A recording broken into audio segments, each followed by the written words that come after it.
আলহামদুলিল্লাহ রাব্বিল আলামিন আসসালাতু ওয়াসসালামু আলা রাসূলিল্লাহ। প্রত্যেকটা মানুষের সমস্যা আছে এবং প্রত্যেকটা মানুষ সমস্যায় জর্জরিত। আর সমস্যা হচ্ছে দুনিয়ার জঞ্জাল। এই জঞ্জালকে আপনি পরিষ্কার করে আপনাকে আখিরাতের দিকে অগ্রসর হতে হবে। আপনার দুনিয়াতে অনেক সমস্যা আছে, তাই বলে আপনি আপনার কাজকর্ম ব্যবসা বাণিজ্য কিছুই বন্ধ রাখেন না। শুধু ইবাদতের বেলায় আসলে তাল ভাঙা শুরু হয়ে যায়।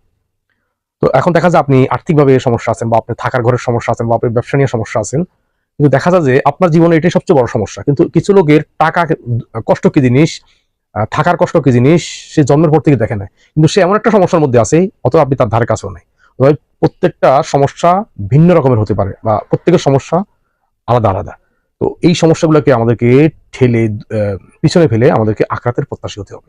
তো সবচেয়ে দুঃখপ্রাপ্ত ব্যক্তি, তার মতো আর কোনো গরিব নেই, তার মতো কোনো অসুখী ব্যক্তি নেই।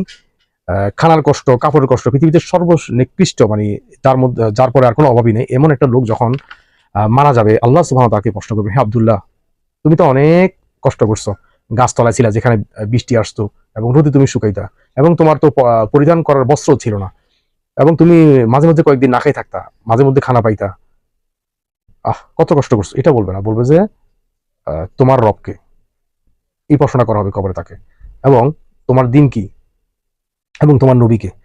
তাহলে সচ্ছল অসচ্ছল যেই পৃথিবী থেকে চলে যাবে তাকে একটা প্রশ্ন করা হবে না যে তুমি অভাবী কেন ইবাদত করো নাই, সমস্যা নাই, আর তুমি সচ্ছল ব্যক্তি কেন ইবাদত করো না। প্রত্যেকের প্রশ্ন হবে একটাই, যে তুমি কতটুকু আমার হুকুম পালন করে আসছো।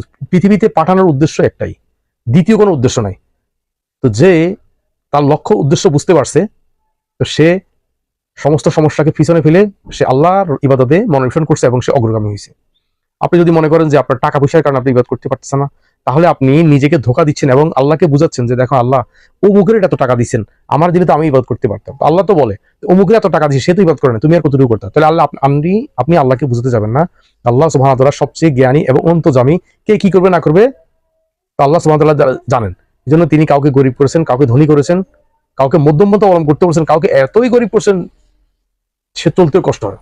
তো যদি টাকা পয়সা যদি ইবাদতের প্রক্রিয়া হতো, একটা উপকরণ হইতো, তাহলে যারা ধনী ব্যক্তি সবাই আল্লাহ হয়ে যেত। এবং যদি অভাব অনটন যদি মানুষ ইবাদত থেকে ফিরে রাখতো, তাহলে কোনো গরিব আর্থিক অনটন ইবাদত করতে পারতো না। আল্লাহর ইবাদত করার জন্য কোনো অন্তরায় আপনার থাকতে পারবে না। আপনি যখন আল্লাহ সুবহানাহু ওয়া তাআলা ইবাদত করবেন, তো আল্লাহ সুবহানাহু ওয়া তাআলা আপনার সমস্যাগুলো সমাধান করে দিতে থাকবেন। এই জন্য দুনিয়ার সমস্যাগুলোকে যদি আপনি ইবাদতের প্রতিবন্ধকতা হিসেবে দাঁড় করান, তাহলে আল্লাহ আপনাকে প্রশ্ন করবে, তোমার এত সমস্যা হয়, তুমি তো কখনো দোকানে যাইতে একদিনও মিস করো নাই, তুমি চাকরি যাইতে মিস করো নাই, তোমার ঘরে এত সমস্যা, তোমার বাড়িতে ঝগড়া, তোমার ঘরের সমস্যা, তোমার পাড়া প্রতিবেশী তোমার সমস্যা, রাজনীতিভাবে তুমি জর্জরিত সমস্যা, কিন্তু তোমার এত কিছু থাকার পরেও তুমি